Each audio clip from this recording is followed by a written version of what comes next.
രാവിലെ 8 മണി മുതൽ മലപ്പുറത്തുള്ള KVSൻ്റെ മുമ്പിൽ ഇരിക്കട്ടാ. ഇന്ന് ഞായറാഴ്ച അതുകൊണ്ട് കടകളൊന്നും തുറക്കില്ല. അപ്പോൾ നമുക്ക് വേണ്ടി കട തുറക്കാൻ വേണ്ടി അർജൻറ്റാണെന്ന് പറഞ്ഞുകൊണ്ട് നമ്മൾ ചെക്കൻ മങ്കടയിൽ നിന്ന് വന്നുകൊണ്ടിരിക്കട്ടാ. അപ്പോൾ അവനെ വെയിറ്റ് ചെയ്യണം. ഈ ഒരു എമർജൻസി സിറ്റുവേഷൻ ആയതുകൊണ്ടാട്ടാ അവനെ നമ്മൾ വിളിച്ചെടുത്തിയത്. അവൻ വന്ന് നമുക്ക് ആവശ്യമുള്ള സാധനങ്ങളൊക്കെ എടുത്ത് നമ്മൾ നേരെ നാട്ടിലേക്ക് പിടിച്ചിട്ടാണ്. ഈ അടുത്ത കാലത്ത് സോഷ്യൽ മീഡിയയിലൊക്കെ ഒരുപാട് വാർത്താ പ്രാധാന്യം ലഭിച്ച സ്ഥലത്ത് കൂടെ നമ്മൾ കടന്നു പോകുന്നത്. പാണക്കാട് മണ്ണിടിച്ചിലുണ്ടായ സ്ഥലത്താണിത്.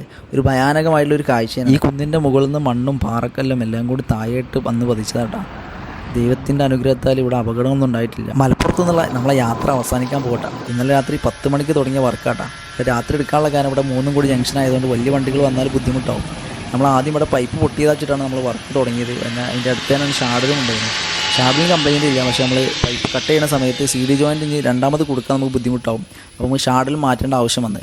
അങ്ങനെ ഷാഡിൽ നോക്കിയപ്പോൾ നമ്മളിത് സാധനം സ്റ്റോക്കില്ല. നേരെ മലപ്പുറം വിട്ട് രാവിലെ മുതൽ പല ആളുകളും കോൺടാക്ട് ചെയ്ത് എവിടെ നിന്നും കിട്ടാനില്ല. അങ്ങനെ അവസാനം നമ്മളെ ചെക്കൻ മങ്കടയിൽ നിന്ന് വന്ന് നമുക്ക് സാധനം എടുത്തു തന്നു. അപ്പോൾ ഇന്നത്തെ പരിപാടി ഇതൊക്കെ തന്നെ.